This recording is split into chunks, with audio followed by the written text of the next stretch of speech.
नमस्कार, आप देख रहे हैं स्पेशल रिपोर्ट और आपके साथ में विजेंद्र सोलंकी। फिलिस्तीन बीते 2 सालों में बर्बाद हो चुका है, खंडर हो चुका है, अंतिम सांस ले रहा है। अब ट्रंप ने शांति समझौता कराया। यह क्या मर चुके फिलिस्तीन को जिंदा घोषित करने का घिनौना खेल, जिसमें फिलिस्तीन पूरा हार गया, हजारों मौतें, लाखों बेघर, 85% सब कुछ तबाह, और उसके बाद ट्रंप का शांति समझौता। क्या ये इजराइल की वो जंग है जिसमें वो जीत भी गया और युद्ध विराम कराकर यह भी बता दिया कि वो शांति के पक्ष में है? शर्म अल शेख में हुए समझौते के बाद सवाल है कि फिलिस्तीन का क्या होगा, ये किसके कंट्रोल में होगा, कैसे फिलिस्तीन को, कैसे गाजा को फिर से बसाया जाएगा। और इससे भी बड़ा सवाल, क्या ये युद्ध पूर्ण विराम है या फिर फिलिस्तीन के पूर्ण रूप से खत्म होने से पहले का इंटरवल है? इसी के साथ सवाल यह भी है कि जब ट्रंप को शांति का नोबेल पुरस्कार नहीं मिला, तो क्या इजराइल ने पीस मेकर बनाकर शांति दूत बता ट्रंप को पुरस्कार देने की कोशिश की है?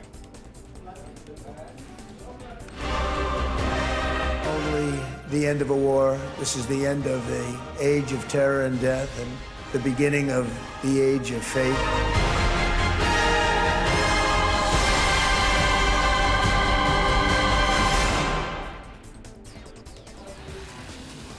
सबसे पहले सवाल यह खड़ा होता है कि क्या वाकई में युद्ध विराम है? अगर युद्ध विराम है तो इसके पीछे की शर्तें क्या रही?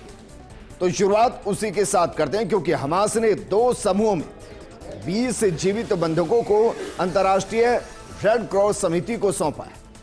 इजरायली अधिकारियों के अनुसार पहले समूह में एतारमोर, गाली बर्बन, जीव bourbon, Omri Miran, alone Ohel, इसके अलावा मतान एग्रेंट शामिल थे। दूसरे समूह में भी इजराइल के वो लोग शामिल थे जिन्हें फिलिस्तीन ने कहा कि हमास ने अपने कंट्रोल में किया हुआ है।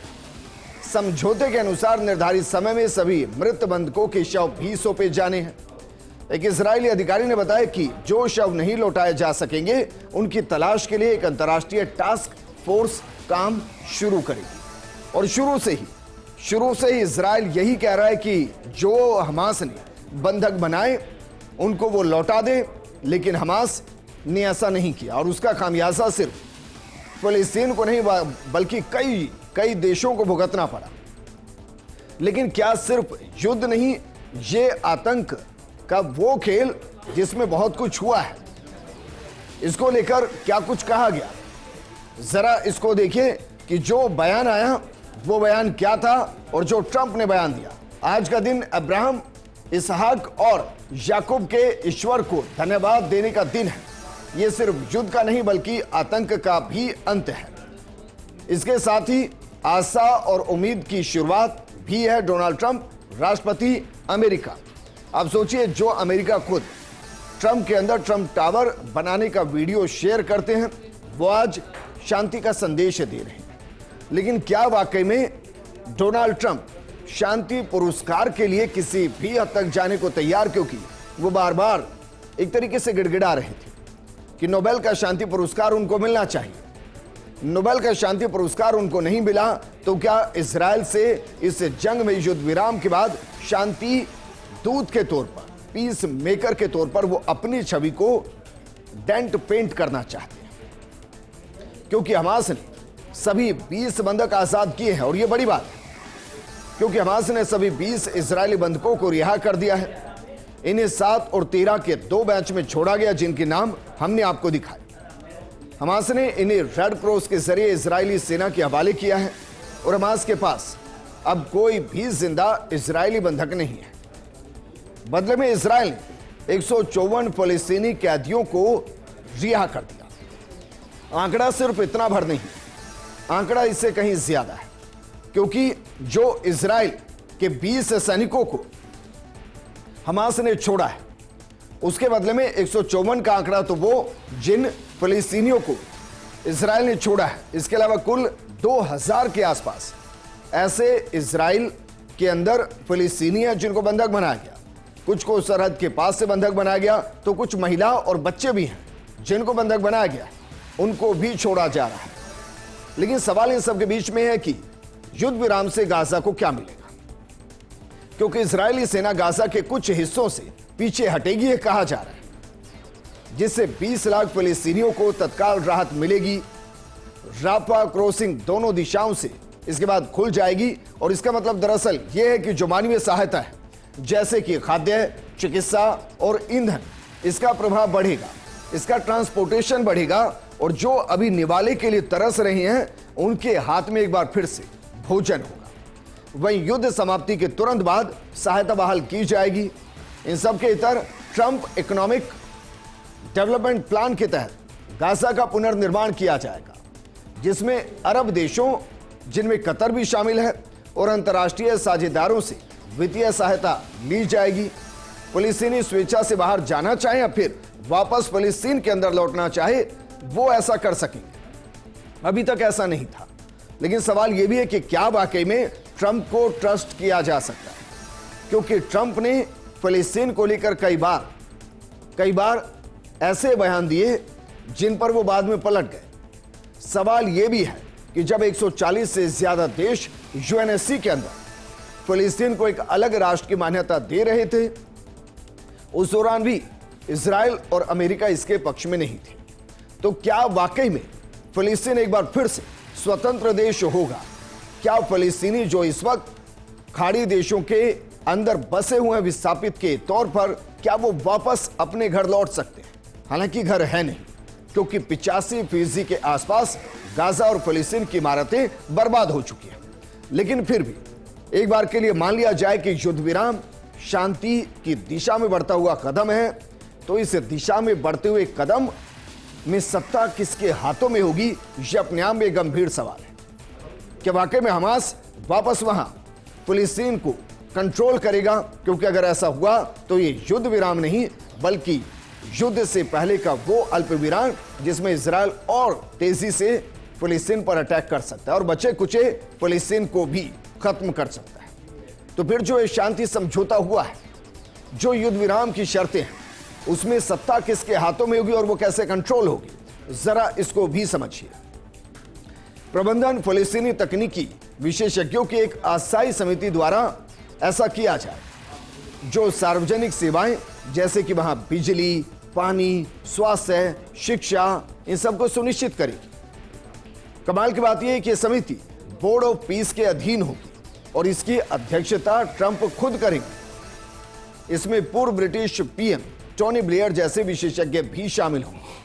हमास सदस्यों को शांतिपूर्ण सह अस्तित्व की शपथ देने पर समाधान मिलेगा। योजना अरब देशों को शामिल कर मध्य पूर्व में व्यापक शांति की दिशा में काम करने की है, जिसमें इजराइल और फिलिस्तीन के बीच सहयोग बढ़ाना शामिल है।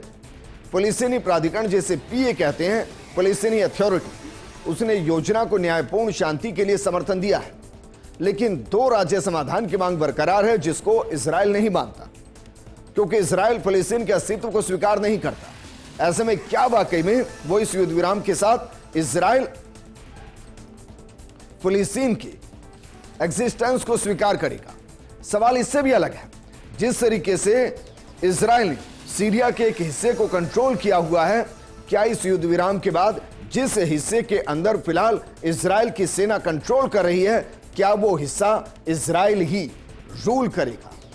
क्योंकि जो इस वक्त कमेटी बनाई गई उसको ट्रंप लीड कर रहे हैं, और ट्रंप के लीड करने का मतलब यही कि अघोषित तौर पर इजराइल ही उसे लीड कर रहा है। लेकिन इसमें गाजा और फिलिस्तीन ने क्या खोया है? क्योंकि युद्ध विराम के बाद जो शांति स्थापित की जा रही है, उससे शांति ने कैसे गाजा को, फिलिस्तीन को रक्त रंजित किया, और यह शांति किस कीमत पर हो रही है? जरा आंकड़ों के जरिए इसको समझिए और समझिए कि कई बार शांति कितनी महंगी पड़ती है इंसानियत पर, मानवता पर। जरा देखिए, ये आंकड़े बहुत कुछ बयां करते हैं, क्योंकि 67,000 से ज्यादा मौतें अकेले फिलिस्तीन के अंदर हो चुकी है। 67,000 से ज्यादा, जबकि 2000 के आसपास नागरिक जो इजराइल के वहां बंदी थे और 20 के आसपास वो नागरिक जो जिंदा थे और हमास के पास थे। उनके आजाद होने और ना होने के बीच में 67,000 लाशें बिछी हुई, जिसका खामियाजा फिलिस्तीन ने भुगता। और बस बिल्कुल ऐसे ही 4 से 5 हजार जाने इजराइल की गई है। और ये जो 67,000 का आंकड़ा है, उसमें 83% कॉमन मैन है, वो आम नागरिक जिसका कोई लेना देना नहीं जंग से, लेकिन वो इसमें शिकार हुए।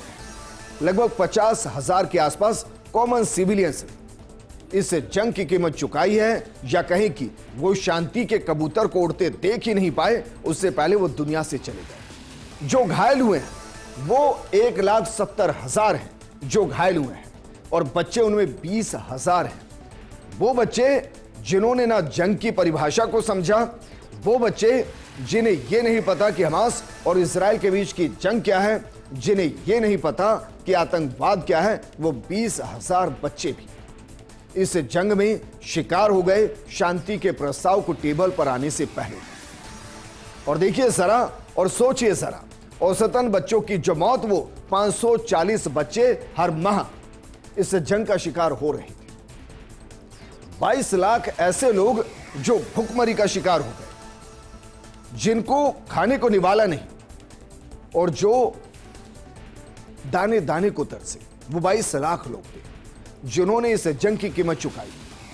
और वहां इस जंग के बाद जो शांति का समझौता हुआ, उसके बाद फिलिस्तीन का नया स्वरूप क्या होगा, यह बता पाना बेहद मुश्किल, लेकिन वर्तमान स्वरूप बता रहा है कि वहां 1,95,000 बिल्डिंग ऐसी है जो बर्बाद हो गई, जो जमींदोज कर दी गई, जो खंडर हो गई, और उनकी वजह से 19 लाख लोग ऐसे जो बेघर हो गए। 19 लाख लोगों के आश्रय को छीन लिया गया है। और उसके बाद ये शांति का जो संदेश, क्या वाकई में बता पाएंगे कि इस शांति के संदेश के पहले जो 67,000 से ज्यादा जाने गई, उनका जिम्मेदार कौन? जो 20,000 से ज्यादा बच्चे मरे, उनकी मौत का जिम्मेदार कौन? जो 83% सिविलियंस मरे, उनकी मौत का जिम्मेदार कौन? और क्या वाकई में इस युद्ध विराम के अंदर उतना कुछ फिलिस्तीन ने खो दिया है जो सीधी जंग के दौरान शायद कोई देश नहीं खोता? क्योंकि सीधी जंग में सेना लड़ती है और यहां सिविलियंस मारे गए। और शायद यही गाजा का वो दर्दनाक सच जो युद्ध विराम की शांति के बाद भी रक्त रंजित नजर आएगा। क्योंकि जंग शुरू होने से पहले गाजा में 21 लाख लोग रहते, सिर्फ गाजा में। इनमें से करीब 90% लोग विस्थापित हो चुके हैं, अपने घरों को छोड़कर जा चुके हैं। कई परिवार तो ऐसे हैं जिन्होंने लगातार अपने ठिकाने बदले हैं। यूनाइटेड नेशन सैटेलाइट सेंटर यानी कि यूएनओ सैट के डेटा के मुताबिक गाजा का 80% इंफ्रास्ट्रक्चर, खेती की 90% जमीन, 92% स्कूली इमारतें तबाह हो चुके हैं, बर्बाद हो चुके हैं, वो दोबारा इस्तेमाल करने लायक नहीं है। वहीं UNRWA के 22 हेल्थ सेक्टर में से सिर्फ 4 बचे हैं। 40% से ज्यादा परिवारों को कचरे के पास रहना पड़ रहा है और 60% परिवारों के पास नहाने के लिए जरूरी सामान तक नहीं बचा। और ये जंग है और इसका एक उदाहरण भी है। इसे एक नजीर भी समझिए कि जो देश आतंकवाद को पोषित करेगा, उसका खामियाजा उस पूरे देश को भुगतना पड़ेगा। और ये संदेश है पाकिस्तान को भी, ये संदेश है उन तमाम देशों को जो आतंकवाद को पोषित करते हैं।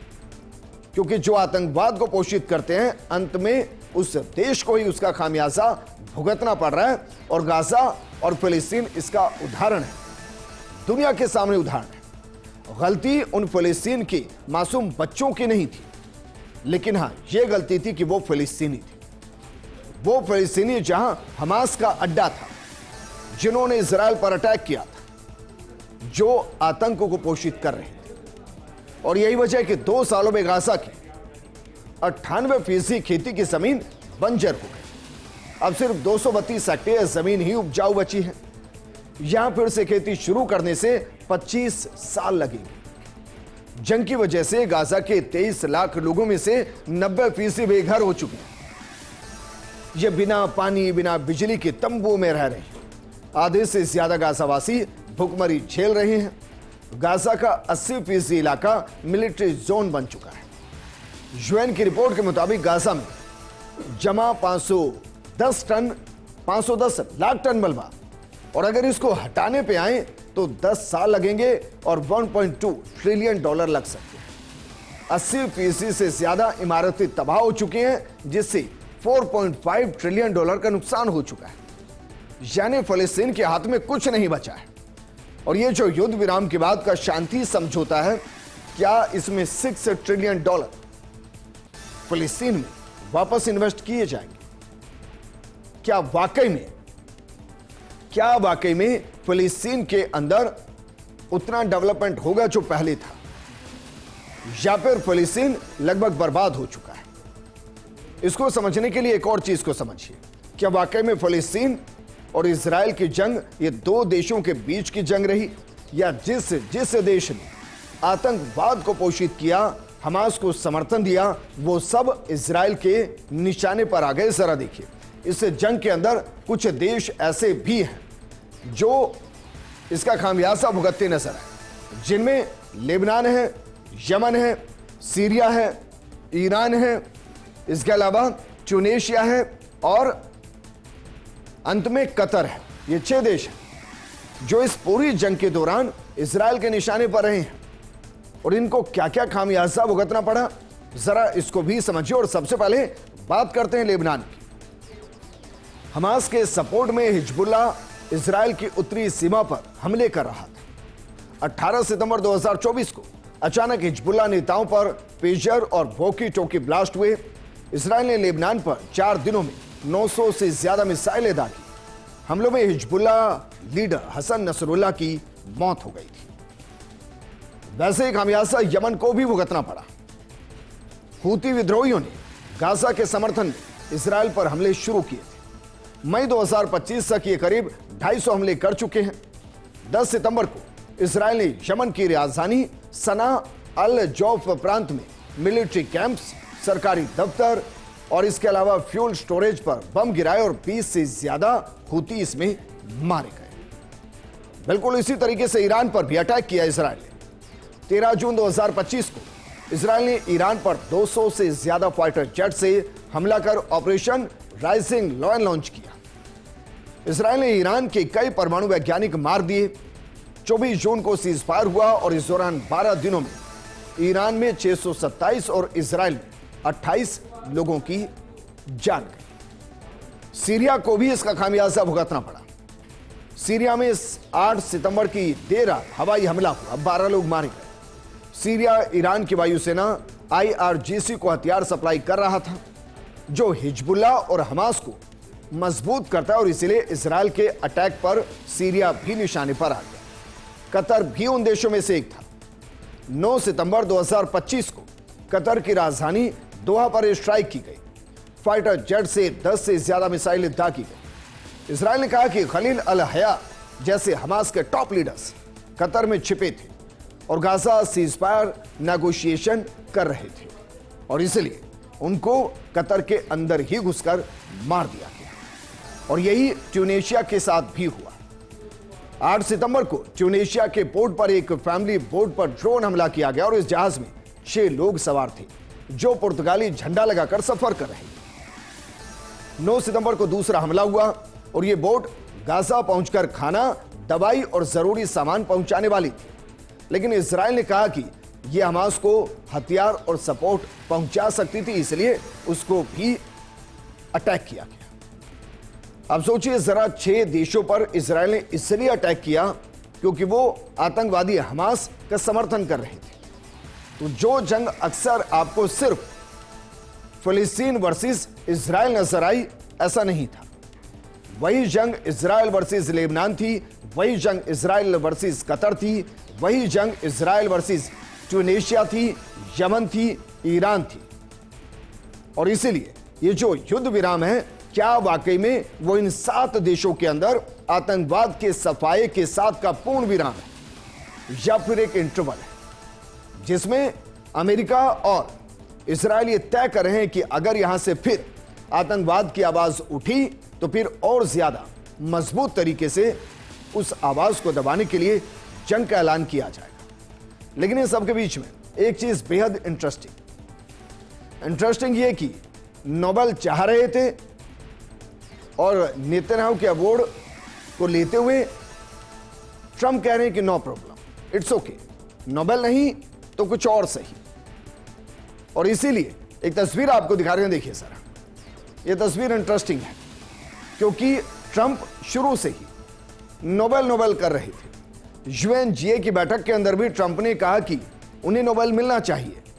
उन्होंने कहा कि कई देशों के अंदर उन्होंने युद्ध विराम कराया, जिनमें से भारत और पाकिस्तान का भी नाम लिया, और भारत स्पष्ट कि दूर दूर तक अमेरिका का कोई लेना देना नहीं।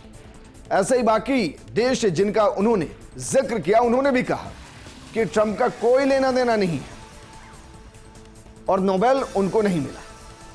उन्होंने कहा कोई बात नहीं, नेतन्याहू जो अपना अवार्ड दे रहे हैं, जो इजराइल का सर्वोच्च अवार्ड है, जिसे वहां नागरिक सम्मान प्रेसिडेंशियल मेडल ऑफ ऑनर के नाम से जाना जाता है, वो ट्रंप को मिल रहा है। और कमाल की बात यह, इससे पहले यह सम्मान 3 अमेरिकी राष्ट्रपतियों को मिल चुका है। बिल क्लिंटन को 2013 में, बराक ओबामा को 2013 के अंदर ही, और माफ कीजिएगा, बिल क्लिंटन को 2003 में, बराक ओबामा को 2013 में, और जो बाइडेन को 2022 में मिल चुका है, और अब ट्रंप को मिल रहा है। नोबेल नहीं मिल रहा है। नोबेल को बेसिकली जिस सेक्टर में वो चाह रहे थे, वो शांति पुरस्कार के तौर पर चाह रहे थे। उन्हें दुनिया का शांति पुरस्कार नहीं मिला, लेकिन इजराइल का पीस मेकर अवार्ड उनको जरूर मिला है। यानी कि वो गाजा और इजराइल के बीच से जंग में ऑफिशियली ये कह सकते हैं कि हां, उन्होंने युद्ध विराम कराया, और इसलिए ये देश ट्रंप को पीस मेकर जरूर कह रहे हैं। लेकिन हम ये कह रहे हैं कि गाजा और फिलिस्तीन में अगर युद्ध विराम हुआ तो क्या वाकई में फिलिस्तीन की पूरी बर्बादी के बाद हुआ? और अगर ये युद्ध विराम हुआ है तो क्या ये फिलिस्तीन के पुनरुत्थान की शुरुआत है, या जो फिलिस्तीन खत्म हो चुका है उसको कब्जाने का काउंटडाउन शुरू हो चुका है? इस प्रोग्राम में फिलहाल इतना ही। आप बने रहिए फर्स्ट इंडिया न्यूज के साथ, क्योंकि खबरों का सिलसिला लगातार जारी है। नमस्कार। Only the end of a war. This is the end of the age of terror and death and the beginning of the age of faith.